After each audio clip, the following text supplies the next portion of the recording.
I wish it was always cherry season, because then I could always make cherry wine. Right now, I'm going to take these 4 pounds of cherries, and I'm going to make 1 gallon of cherry wine. Here's my recipe. 4 pounds cherries, 2 pounds sugar, 1 teaspoon of yeast nutrient, and a half teaspoon of pectic enzyme powder. Of course, you need yeast. The yeast nutrient and the pectic enzyme powder will both help the speed and quality of your fermentation. So if you have it, use it. If you don't, you might experience some slow fermentation. You might have to stir it a lot or something. It may still finish in time. But here's what I'm using. I have my yeast nutrient, my enzyme powder, and some champagne yeast, EC1118. I use it for most of my fermentations. It works for about everything. Here's my process. First I have to destem the cherries and then crush them without crushing the pits. You can remove the pits if you like or leave them in, just don't break them. And when that's done, I'll add sugar, my 2 pounds of sugar. Then what you do is boil just less than a gallon of water, about 7.5 pints, and you pour that over the sugar and the cherries. Stir it up, try to get all the sugar dissolved, and let it cool down. Then once it cools down, you can add the yeast nutrient and the pectic powder and the yeast and stir it. And then I'm going to put it in this 2-gallon fermenter I have right here behind my sugar with an airlock. And there should be some bubbles before you know it. So I'll get started and try to record what I do. What I'm doing is gently crushing the cherries with my fingers without breaking any of the pits. You don't want broken pits. It'll make the wine bitter tasting. It's alright to leave them in or throw them out. I've been taking them out a few at a time sometimes and put them over there with my stems. I already destemmed all these. I'm just crunching them up, and I'm going to pour them in this big stock pot here. Now I'm going to dump my sugar on top of them. I have a lot of cherries to crush first. The cherries have all been destemmed and crushed. I removed any broken pits and stems. Crushed them with my hands and put them all here in the stock pot. Now I need to add sugar. So now I just need to add my 2 pounds of sugar.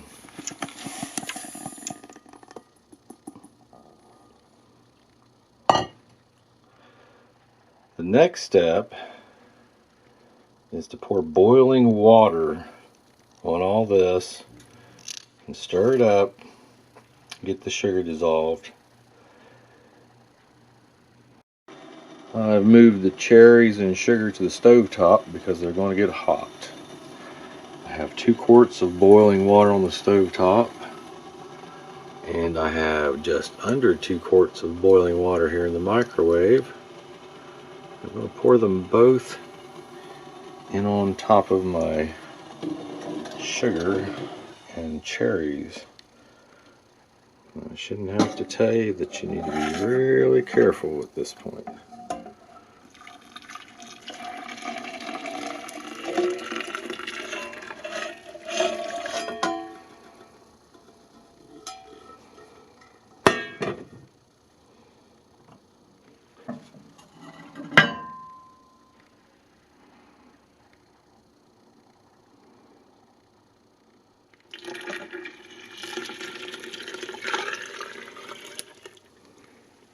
just under a gallon of water, just slightly less.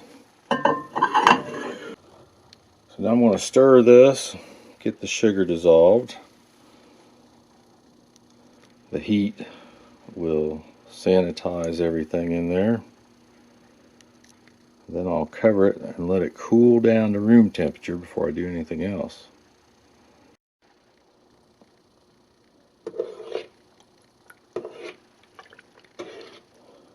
I stir it just enough to get the sugar dissolved.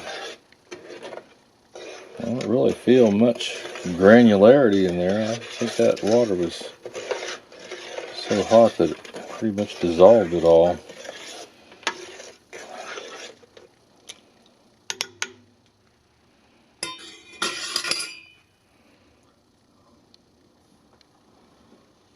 Now I'm just going to set a lid on it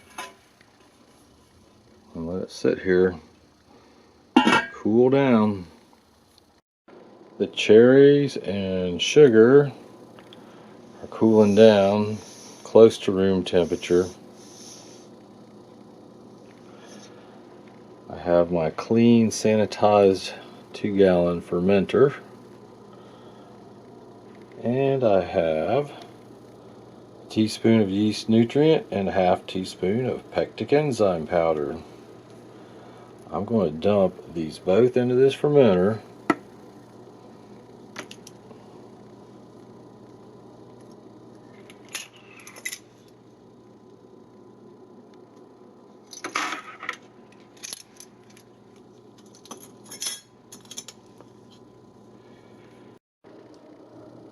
I have some lukewarm water, a couple ounces, and I'm going to rehydrate my yeast.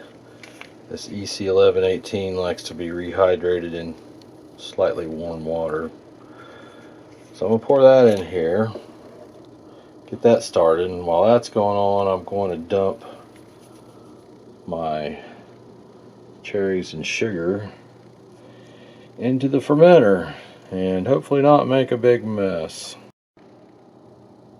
While the yeast is rehydrating, I'll check the hydrometer reading. I used a clean glass to get a sample, fill my test jar. Looks like it's about 1.096, which is about 12.5% potential alcohol by volume.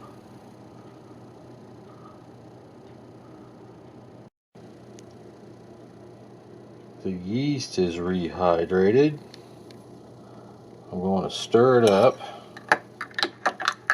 get suspended in the water,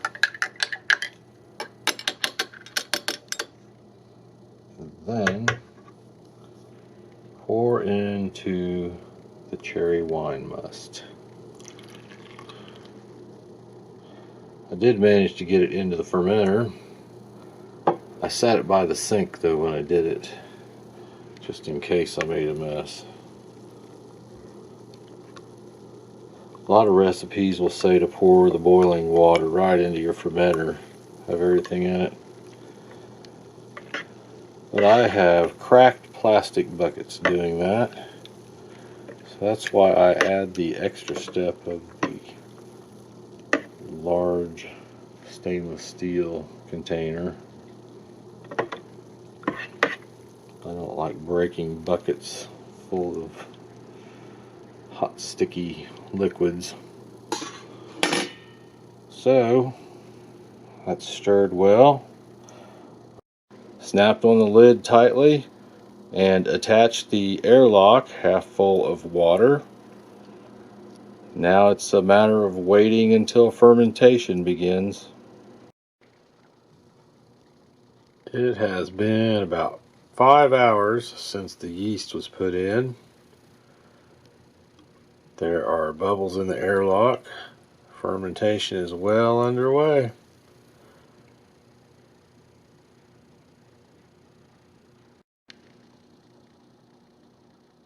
It has been 24 hours since the yeast was added. Fermentation continues. I need to take the lid off and stir the fruit. By now it's probably all floating on top. And while fermentation is active, which in the case of a small batch like this, a gallon size, it may only actively ferment for a couple days before it's done. But during that time, you need to take the lid off once a day and stir the fruit down into the liquid. Get everything mixed up well. Now those are some foamy cherries. As the wine ferments, all the carbon dioxide bubbles attached to the little bits of fruit float them all to the top.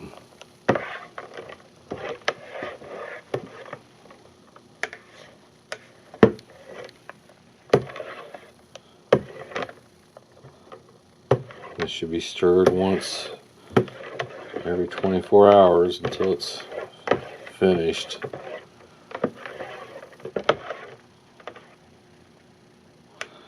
Has a really beautiful red color.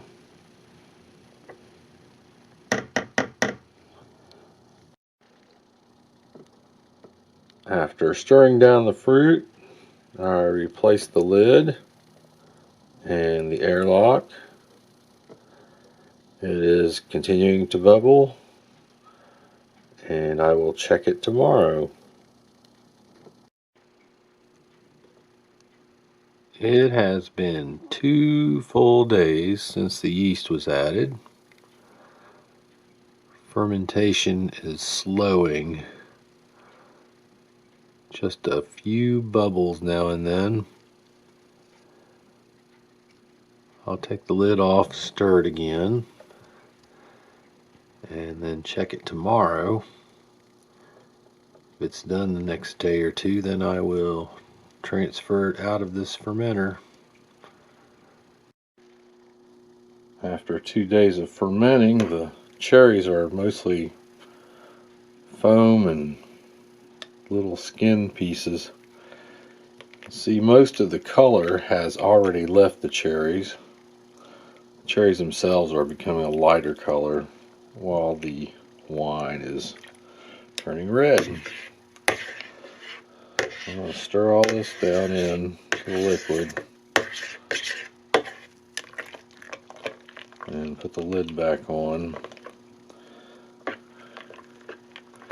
Should be done fermenting here in a day or two. It's really slowed down today. These gallon batches don't take long.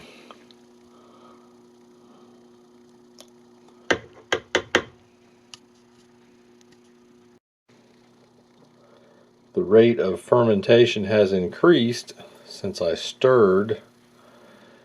Stirring gets the yeast up and moving, and it also gets the sugary stuff distributed better so the yeast and sugar can get together. I'll check it tomorrow.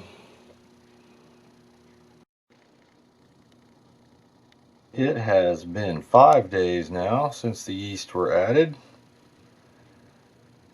I checked off stir daily while fermenting on my list of things to do. I've not seen any bubbles for at least 24 hours. I believe fermentation is done.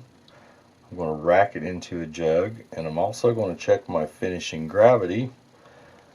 I need to fill up my hydrometer here. Check it on there. It's going to be interesting. I normally use a nylon mesh bag to contain all my fruit, but they were all full since this is the middle of summer. So I just have cherries and pits running loose in there. Here's the airlock. There's nothing going on there. Hasn't been for a while. So I'm going to check it and see what I have. I obtained a sample by draining out of the faucet on my bucket, and the final gravity reading is approximately 0.2 0.996. I can see the 2 and 4 lines above the liquid. So I'm going to go with 0.996. And when I do the math on that, I take my starting gravity of 1.096, I subtract the 0.996, which gives me a number 0.1. And if I use a constant of 131 and multiply it times the 0.1, so I have 0.1 times 131, and that gives me 13.1% alcohol by volume. That's a good number. Not too strong enough. Since my faucet worked alright, I'm going to try to slowly drain it into this clean sanitized jug using this tubing. And I have a stopper. I'll put an airlock on it when I'm done. If I drain slowly, it may not clog on me. That's what I hope. If it does, then I'll have to siphon out the top. But it's a lot easier to just drain it. I try to put drains like this on all my fermenting buckets. The tubing is connected. I'm running it down into this clean sanitized glass jug. If I go nice and slow, with any luck, it won't clog on me.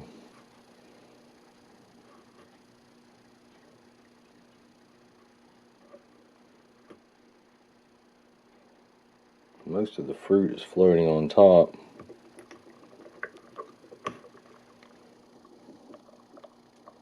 It's coming out slowly. I'll be lucky if this works.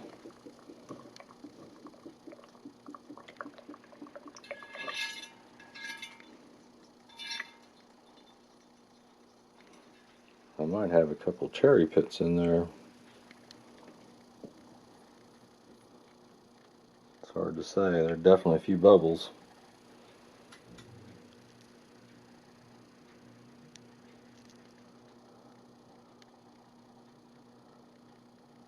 The wine is flowing out of the faucet through the tubing and into the jug.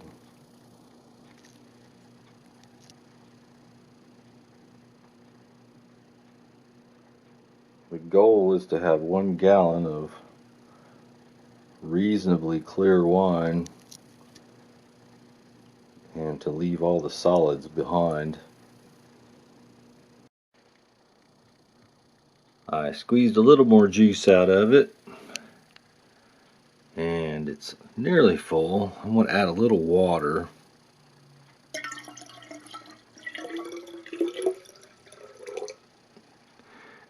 Don't want much air in there. Adding a small amount of water won't dilute it and it'll keep the oxygen out. The 1 gallon jug has been filled. I added a small amount of water to eliminate most of the airspace. I don't want much oxygen in there. I also changed my recipe. Before I had to boil slightly less than a gallon of water. I've changed to boil 1 gallon of water. For some reason I came out a little short on my volume. It should have been alright. I think it depends on the cherries. These cherries were not as juicy as some. So to be on the safe side in the future, I'm going to boil an entire gallon. Now it just needs to sit in a fairly dark, room temperature or slightly cooler space for 1 month. And at that point, I will have to siphon out the liquid into another jug. It has been 22 days since the wine was racked the first time. It's cleared quite a bit. I'm going to rack it for the second time and try to get all the liquid off of the sediment. It's quite a bit of sediment. If I'd had my nylon mesh fruit bag, I wouldn't have quite that much. There's always going to be some.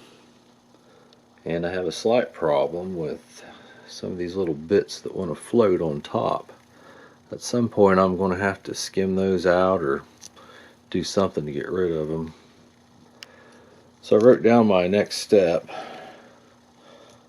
Allow it to sit for 3 to 4 weeks and clear. And if you're making a bigger batch, 3 gallons, usually about a month, at least 4 weeks. These 1 gallon batches clear quicker. They might even be clear enough in 2 weeks to rack. But I've waited 3 weeks and a day, and I think it's time to do it. I have my racking cane. It's a stainless steel racking cane. If you get one of these, get a stainless steel one. I broke several plastic ones. And I have tubing. This tubing's a little loose, so I've put on a hose clamp. Some tubing's tighter than others. And another gallon jug. I'm going to start a siphon. What I'm going to do is fill my tubing and racking cane with water and simultaneously insert the tubing into the empty jug and the racking cane into the full jug. With any luck, I'll get a siphon started. There are many ways to start a siphon. This is how I usually do it. The only risk is that the extra water in the tubing and the cane might slightly overfill my jug down here on the bottom. Since I have so much sediment in this jug, I will probably have to stop the siphon fairly early. So hopefully it should not be a problem. I shouldn't have any issues with overfilling. I think I'm going to have to leave quite a bit behind. This is the starting position for my siphon arrangement. I have tubing and my racking cane both completely full of water, holding my finger over the end of the tubing.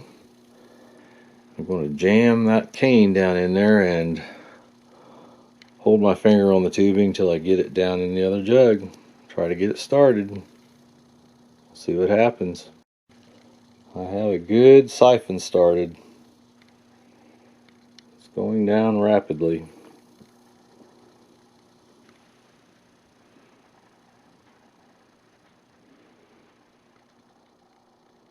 This wine has a nice color.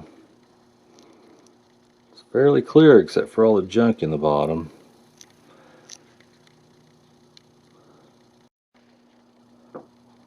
That completes the second racking. There was quite a bit of sediment left behind. I have a nice little sample to drink, and it tastes good. It's not a particularly flavorful wine because the sweet cherries don't have a lot of flavor. The more tart pie cherries might have more of an intense cherry flavor. It's all good, though it tastes fine to me. I did slightly overfill it and made a little bit of a mess. But the good thing was that it washed out most of those little bits that were floating in there. And then I poured off a little bit more. And that's where I got my little sample. I'm going to let this sit for probably another three, maybe 4 weeks. See what it looks like. And decide then whether it's ready to be bottled or if it'll need to be racked again. A lot of that will depend on how much sediment it drops. The wine itself looks bright and clear now. And if it doesn't drop a lot of sediment, then it's probably close to being ready to be bottled. A larger batch I would rack probably 3 times or more, who knows. But these 1 gallon batches clear out fairly quickly. So until then,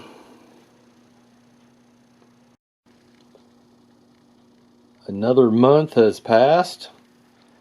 It's time to rack the wine for a 3rd time. I have another jug, clean, sanitized, tubing, racking cane. Now what I'm going to do this time is rack for the third time today, and then I'm going to let it sit for 2 months. The wine looks really nice, bright, clear, but it's still dropping quite a bit of sediment. And that's one of the things about some wines in particular. They may look very clear, but if you bottle them too soon, they will leave a pile of sediment in your bottles, which in itself isn't such an awful thing. You can always pour your bottle off if you have sediment in it, pour it off into a carafe or something. But the idea is to have as little sediment as possible, preferably none. So I'm going to rack this right now. I'm going to siphon it just like I did before and let it sit for 2 months and check it then. And with any luck, I may bottle it then. I'll see how much sediment I have, see what it looks like. I'm not going to bother showing the siphoning process. It'll be exactly the same as before. I fill my tubing with water, flip it upside down, and insert in both jugs. So I'm going to get started. Here's what it looks like after the third racking. Must be getting better. I didn't overfill it this time. Left a little bit of liquid behind. I'm going to try to pour that off and just taste it, see what it tastes like. The color is really nice, really red. I still have one tiny little persistent chunk of cherry in there. I'm going to try to dig that out and check back on this in 2 months. It's been 2 months in this jug. The wine is clear and bright and ready to be bottled. I have 6 wine bottles, cleaned and sanitized. Now if you're not going to sweeten it and you're going to bottle it dry as it is, 5 bottles should be enough. I may sweeten it though, which will increase the volume, so I have an extra bottle in case I need it, and an extra cork. So I have 6 corks floating here in some warm water, actually with a little metabisulfite powder dissolved in it to help sanitize and soften them. And I have my handy Italian corker. Works great for driving those corks into the bottles. Now it's bottling time, and I'm going to rack it into the bottling bucket first. That's the first thing I'm going to do. And it is located over here on the floor. I'm going to siphon out of my jug down into this bottling bucket, which just happens to be the same bucket I use for fermentation. 2-gallon bucket with a little valve here at the bottom. And I'm going to use my tubing and racking cane to siphon like I've been using. Then after I get the bucket full, I'm going to use the tubing and this bottle filler to fill bottles. So my first step is to siphon out of this jug, and I'm just going to go ahead and do that right now. Got my siphon started, and I'm running the wine down into the bucket, trying to splash as little as possible. Has a beautiful color, so I'm going to have to be very careful, try to leave my sediment behind. And I need to tilt it some, try to get it all out. I've completed racking the wine into the bucket. Just left a little liquid behind. I want to be really careful not to get any solids. I don't see many solids there, which is good. I want it to be as clear as possible. Well, now, as a winemaker, I have decisions to make. I've got to figure out whether I want this dry, sweet, how sweet, if sweetened. So I have to take an important step right here and taste it. See what it tastes like. The wine has been racked into the bottling bucket. And I have my tubing and bottle filler hooked up. And 5 bottles. I also have an extra backup bottle, which I've decided I'm not going to use. It's decision time for the winemaker, and this winemaker has decided to bottle this dry. I originally intended to make a sweet cherry wine, but this stuff is so good as it is, I'm not going to sweeten it before I bottle it. It just tastes great. If I'd use sour cherries, I'd almost certainly want to sweeten it, but these sweet cherries, they finished fairly dry. They don't taste sour or anything. They just taste really good. At this stage, that's a very good sign. Once this ages a while, it's going to be excellent wine. So here's the 3 bottling options. I got them outlined. You can bottle it dry as it is with no sulfites added. That's for people that just don't want sulfites or don't have them or whatever. It's best to drink it as soon as it ages, about a year. I think about a year. It's about as long as it will improve. So you don't want to drink it much later than that. You want to start in on it as soon as it's ready. Now here's the other option. You can bottle it dry as it is and just add sulfites in the form of 1 Campton tablet per gallon. Crush it and stir it well. Now what that will do for you is probably preserve your wine better. You'll be less likely to have any problems with it. It should oxidate less, especially if you're going to store it for a long time. If you want to age this for a couple of years, I would definitely recommend adding sulfites. I normally sulfite all my fruit wines. I may not do this one. I think I want to just bottle it like it is with no sulfites, since it's only a gallon. If I was bottling a 5-gallon batch, I would use sulfites because it'd take a lot longer to drink it. This gallon, I've got a feeling once it's a year old, it's going to be drank fairly quickly. So I'm just going to take a chance and not add sulfites to this one. It'll be an experiment for me. I'm always experimenting anyway. But this is the third option. This is what I intended to do originally, was to sweeten the wine with about a 1/2 cup of sugar and a 1/4 cup of water. It's always 2 parts sugar, 1 part water. Now if you do this, you have to use sulfites and potassium sorbate or some other preservative.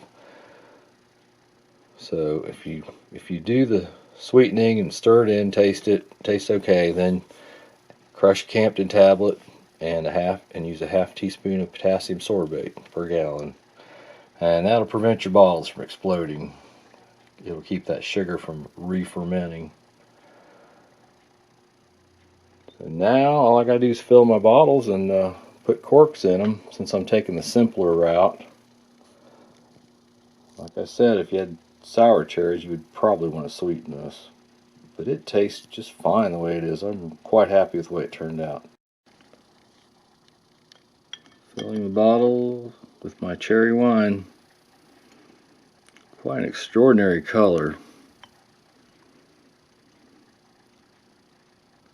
So I just fill it as full as I can and lift it up, and with any luck, the little valve at the bottom will shut off well. It's best to use colored bottles for cherry wine because light tends to fade the color in it, and you want to store these, age them in a dark place. When it's in the carboy settling, it needs to be in a dark place, or the sunlight could ruin this beautiful color. Well, I'm going to finish filling these and then put corks in them.